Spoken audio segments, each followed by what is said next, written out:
A guilty verdict and a 16-year prison term. A Russian court Friday handed down its sentence against Evan Gershkovich in what is seen widely as a politically motivated case. The espionage conviction against the American journalist is fiercely rejected by the Wall Street Journal reporter, his employer, and the U.S. government. The White House reiterates that Gershkovich is wrongfully detained and that, quote, journalism is not a crime. The U.S. State Department shares that view. This whole legal process is a sham for Evan. He is being wrongfully detained. He did nothing wrong.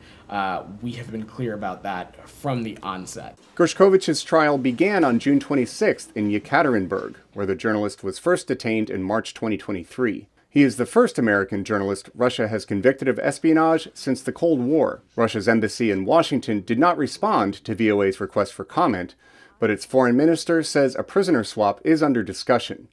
Media watchdogs say the case reflects the country's dire record on press freedom. This prison sentence just shows how journalism has been completely used as a bargaining chip by the Russian authorities. It just shows the complete lack of respect towards independent journalism by Russian authorities. Gershkovich is one of two American journalists detained by Russia.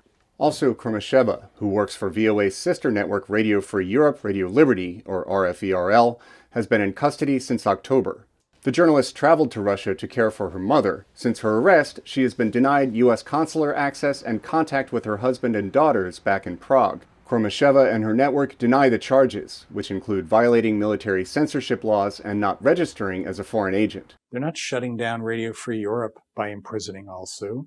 They're not stopping our feeds by imprisoning Alsu. What are they doing? They're taking two teenage girls and saying you can't have access to your mom. U.S. Ambassador to the United Nations Linda Thomas-Greenfield said this week the United States will not rest until Russia ceases its, quote, barbaric practice of holding human pawns. Russia is also issuing warrants and convictions in absentia to journalists over their Ukraine coverage.